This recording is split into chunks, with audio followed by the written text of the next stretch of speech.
I feel as though they are going to completely fumble the Lynette character in the long run. Like they have, quite frankly, fumbled literally everything over the past 6 months now.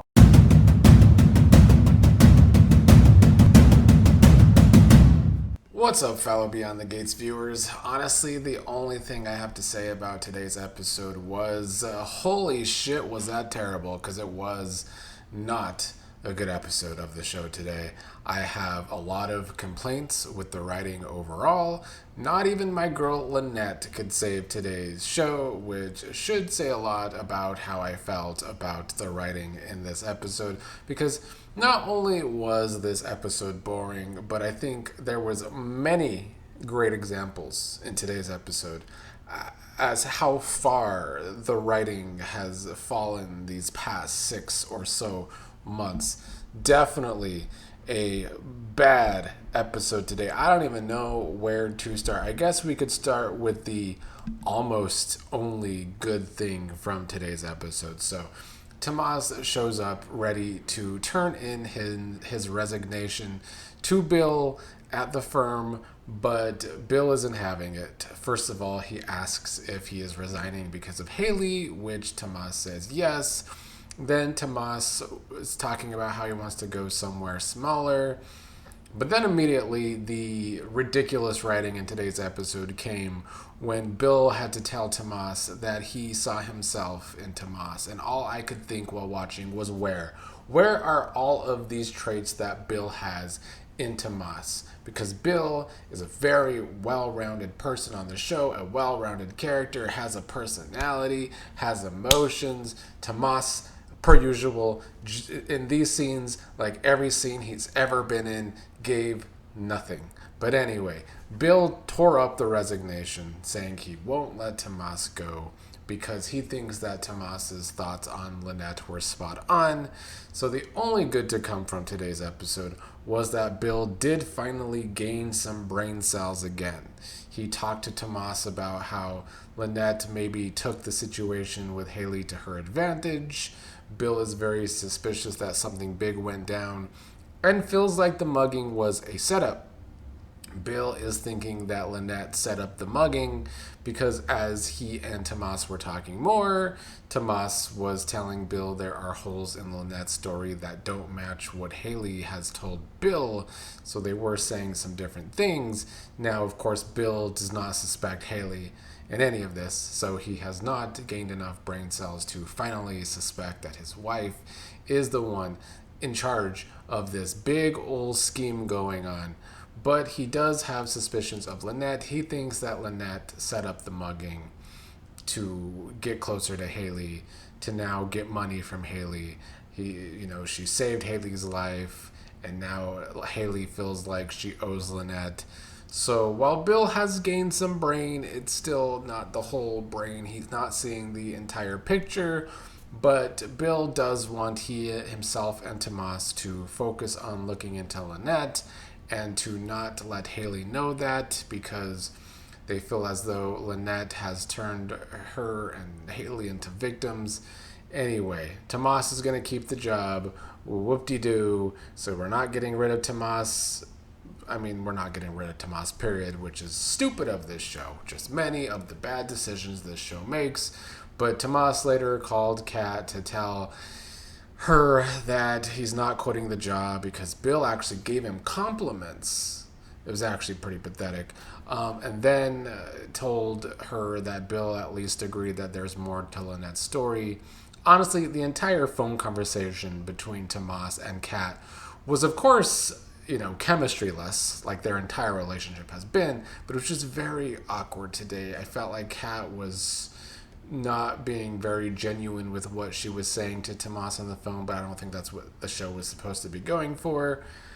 Whatever. Anyway, Haley and Lynette were together today, and Haley is still trying to convince Lynette that she fell in love with Bill. She is a changed woman.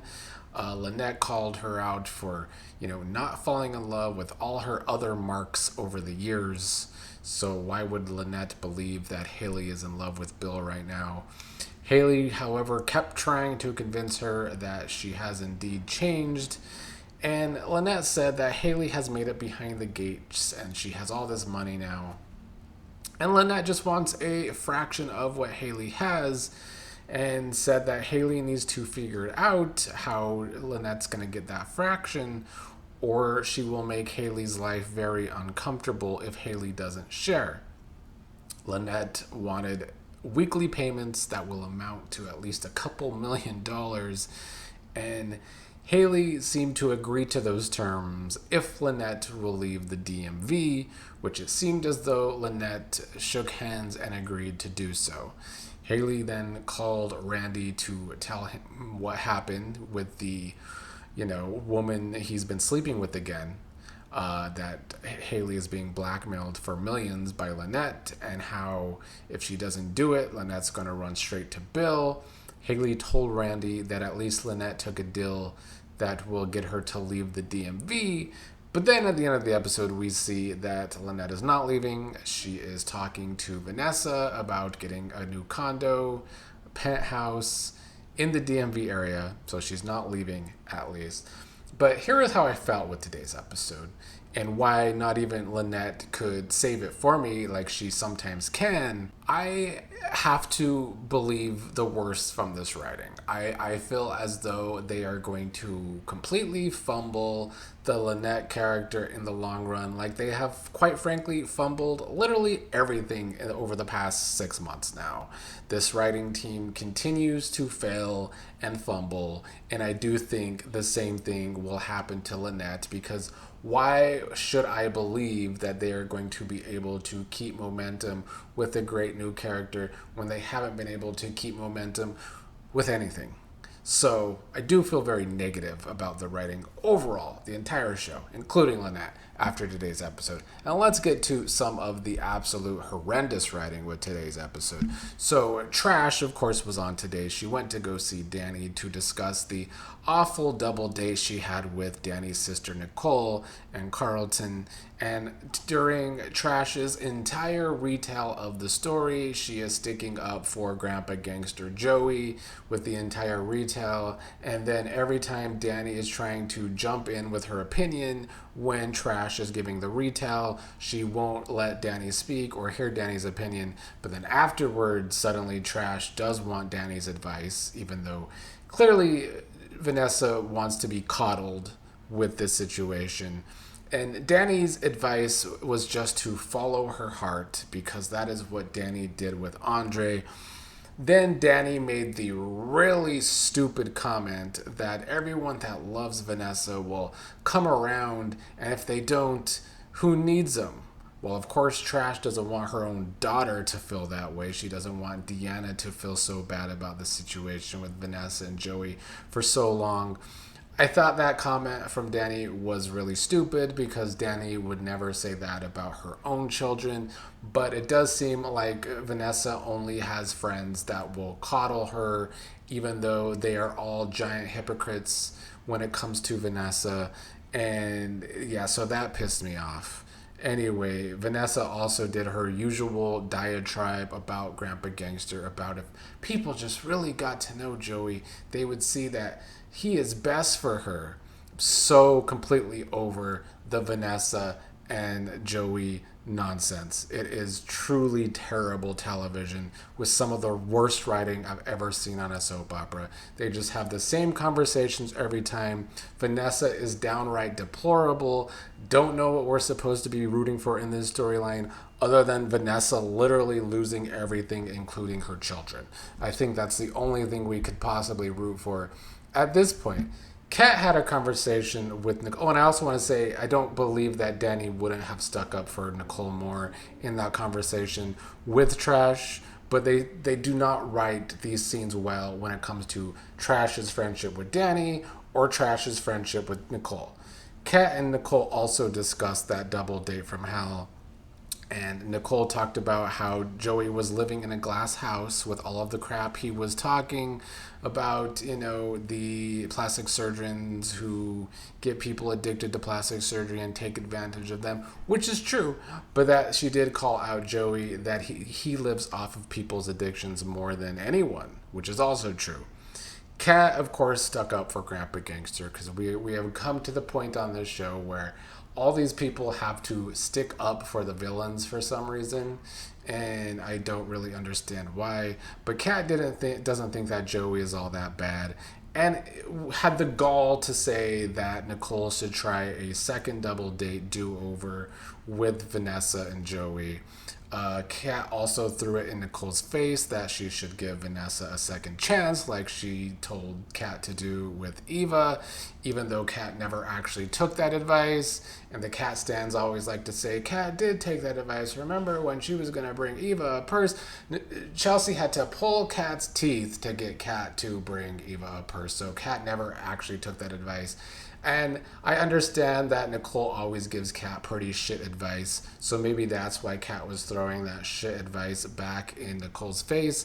But I mean, the two situations are nothing alike because Kat and Eva have never had a relationship, and Nicole and Vanessa do have a friendship, but Vanessa is an absolute terrible friend, living up to her name of trash when it comes to that friendship for sure. And then the rest of this episode was nothing but boring. Ted ran into Chelsea. They discussed Chelsea Kat. Ted congratulated Chelsea on her engagement. He apologized on behalf of Leslie for Leslie trying to steal Chelsea's wedding plans.